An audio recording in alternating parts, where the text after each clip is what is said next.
नमस्कार। Welcome to tax age advisory.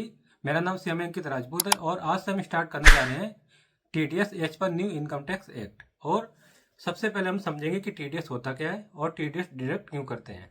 Okay, so let's see.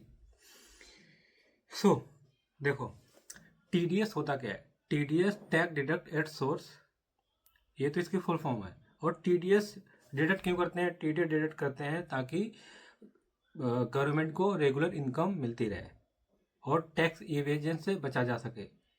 और tax जब eight the end of the year tax जब कोई tax payer पे करे तो उस पर जो टैक्स बर्डन है वो कम हो at the time of payment, final payment at the end of the year.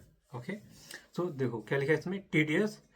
TDS is a deduct under the income tax act to ensure smooth and timely collection of tax by the government instead of waiting for you to pay tax at the end of the year to the government collects it in part as income is earned। अब इसमें क्या है, TDS deduct करते हैं timely और to collect, कौन collect करता है? गवर्नमेंट। ओके, और इसे स्मूथ बनाने के लिए।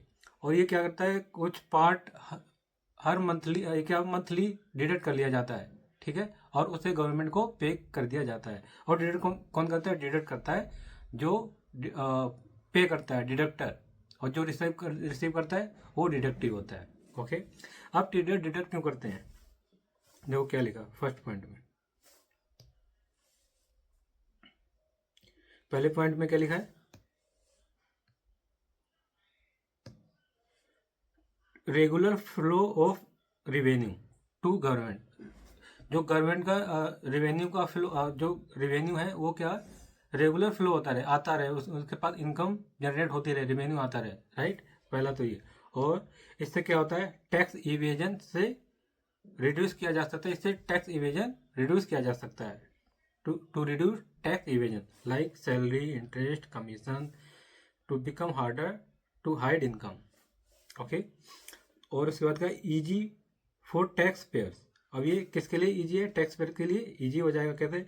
You don't have to pay large amount of once while filing return. अब इसमें क्या है, जब मंथली कुछ पार्ट इनकम का एज ए टीडीएस डिडक्ट करके गवर्नमेंट को पे कर दिया जाएगा, तो इससे क्या होगा, जो एंड में जब eight the end of the year जब पे करेंगे टैक्स, तो उसमें क्या होगा, तो वहां पर जो लाइबिलिटी है वो लाइबिलिटी क्या है, ऐसा लगेगा कि कम हम पे कर रहे हैं। सपोज क्या, पूरे साल का टीडीएस बन रहा है, कितना है? 50,000, और उसमें से हमने कितना पे कर दिया है? 40,000 ड्यूरिंग द ईयर।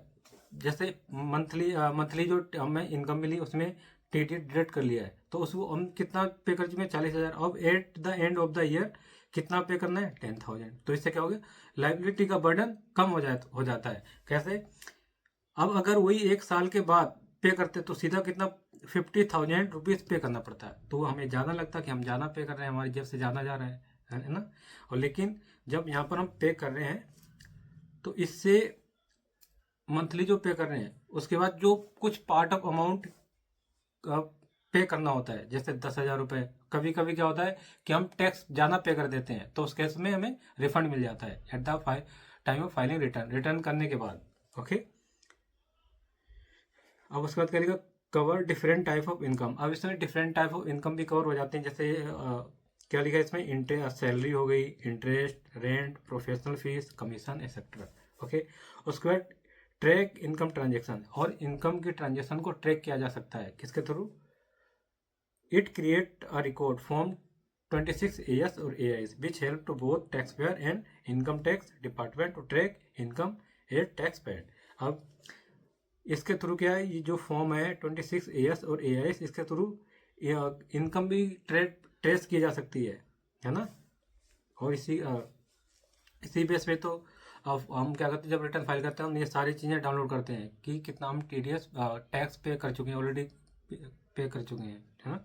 उसके बाद क्या लिखा, एग्जाम्पल में क्या लिखा, if your salary is 50,000 month your employer में डिडक्ट टीडीएस। सपोज यहाँ एग्जाम्पल ले लेते, 50,000 सैलरी है मंथली और 2,000 रुपीज़ टीडीएस पे करना पड़ रहा है हर मंथ। ओके, तो अब क्या होगा, जो एम्प्लॉयर है जो एम्प्लॉयर है वो क्या करेगा, 50,000 में से 2,000 रुपीज़ क्या कर देगा, डिडक्ट कर लेगा, और नेट कितना पे करेगा एम्प्लॉय को पे करेगा 48,000। और ये किसे पे कर देगा, एम्प्लॉयर हमेशा जो डिडक्ट करता है वही पे करता है किसे, गवर्नमेंट को। डिडक्ट यहाँ पर कौन करेगा, एम्प्लॉयर, जो सैलरी पे करेगा। ओके, तो इसे गवर्नमेंट को पेमेंट कर दिया जाएगा। अब इसकी भी एक ड्यू डेट होती है, और ड्यू डेट है 7th ऑफ नेक्स्ट मंथ की 7 तारीख तक क्या है, पेमेंट कर देना है गवर्नमेंट को, अदरवाइज इंटरेस्ट पेनल्टी लग सकती है। ठीक है, लगती है, इंटरेस्ट तो लगता ही है। गवर्नमेंट को पेमेंट कर दी जाएगी इतनी 2,000, और बाकी 48,000 पे कर दिया जाएगा एम्प्लॉय को। ओके, अब क्या लिखा, eight the end of the year you calculate your total tax. अब क्या होता है, eight the end of the year जब हम रिटर्न फाइल करते हैं तो हम क्या करते हैं, टोटल इनकम कैलकुलेट करते हैं। अब टोटल जब इनकम कैलकुलेट करते हैं तो उस केस में क्या, टोटल टैक्स निकालते हैं, और टोटल टैक्स निकालते हैं तो हम ये भी देखते हैं कितना हमने पे किया है और कितना हमने पे करना है। तो अगर आपका if excess TDS is deducted, अगर आपका टीडीएस एक्सेस डिडक्ट कर लिया, मतलब पे करना था कितना, 30,000, और पे कर दिया 35,000, तो हमने कितना पे कर दिया, ज़्यादा कर दिया, कितना, 5,000। तो जब हम रिटर्न फाइल कर देंगे, जब रिटर्न प्रोसेस हो जाएगी तो उसके बाद 5,000 रुपीज़ क्या हो जाएंगे, रिफंड आ जाएंगे आपके अकाउंट में, जो अकाउंट आपने अटैच कर रखा होगा। और अगर लेस डिडक्ट किया है तो उस केस में क्या होगा, तो आपको जितना लेस आपने डिडक्ट किया है उतना आपको पे करना पड़ेगा। सपोज पे करना था 35,000 और आपने पे किया है 30,000, है ना, तो बैलेंस कितना हो जाए, 5,000, तो इसे आपको पे करना पड़ेगा at the time of filing of return. Okay, तो ये टीडीएस है। अब आते हैं न्यू टीडीएस रेट, जो as per income tax act है। अब इसमें क्या, देखो सेक्शन वैसे स्टार्ट होता है section 392 which is related to salary, ये सैलरी से रिलेटेड है, अभी इसे मैं कवर नहीं कर रहा हूँ। ओके, अब इसके बाद आता है टू अदर देन सैलरी के लिए सेक्शन कौन सा है, अदर देन सैलरी, इसके लिए सेक्शन है 393। अब 393, अब इसको कैसे पढ़ेंगे, सेक्शन 393 टेबल नंबर 1 से सीरियल नंबर 1 का 1 ऐसे। अगर tax to be deducted at source, कुछ चीज़ें बताई हुई हैं, हम सीधा चलते हैं सेक्शंस में। यहाँ पर देखो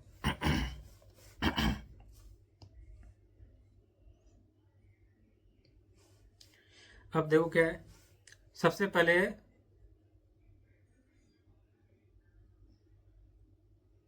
पहले कौन सा सेक्शन है,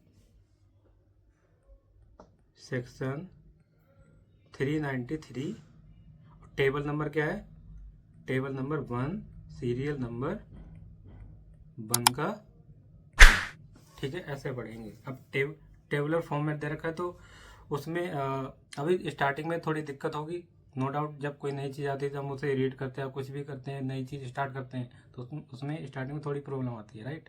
तो इसमें क्या है, सेक्शन, फिर उसके बाद टेबल के बाद सीरियल नंबर के बाद पॉइंट, है ना, सीरियल नंबर 1 का पॉइंट नंबर 1।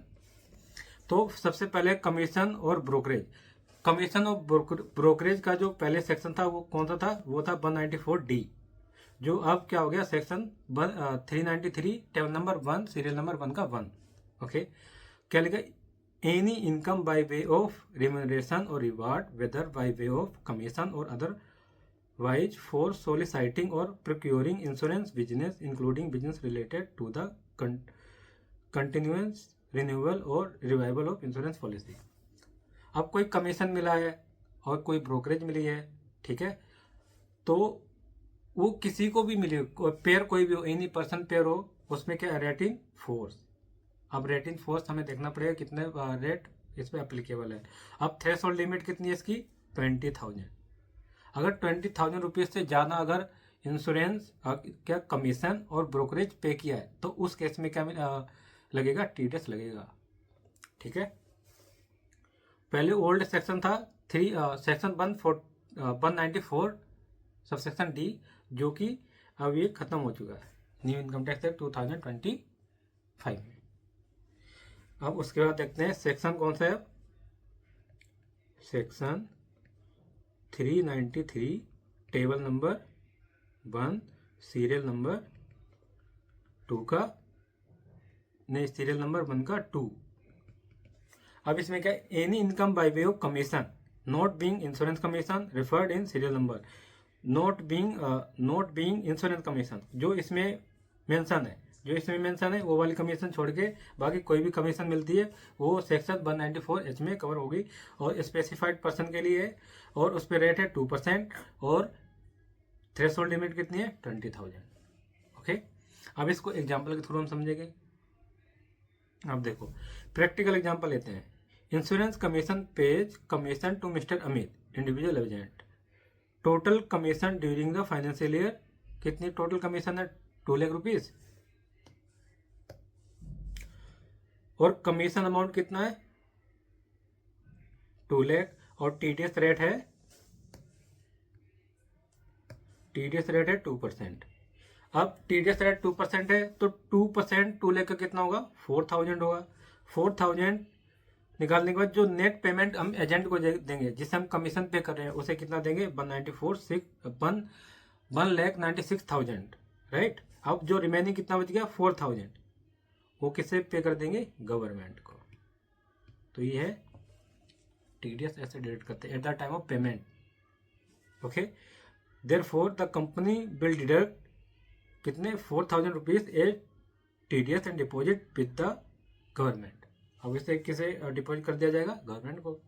एग्जाम्पल नंबर 2 देखते हैं। Practical example, ABC limited pays 1 lakh as sales commission to Raj during the financial year. अब देखो सेल्स कमीशन, यहाँ कोई इंश्योरेंस यहाँ पर इंश्योरेंस से रिलेटेड कुछ है ही नहीं, वर्ड नहीं है, तो ये कौन सा सेक्शन अप्लीकेबल हो जाएगा इस पर section 393 table number 1 serial number 1 का 2 राइट। और टीडीएस कैलकुलेशन कितना हो, कमीशन है 1 लाख और टीडीएस रेट कितना है 2%, तो 1 लाख का 2% कितना हो जाएगा 2,000 सॉरी कितना हो जाएगा 2,000।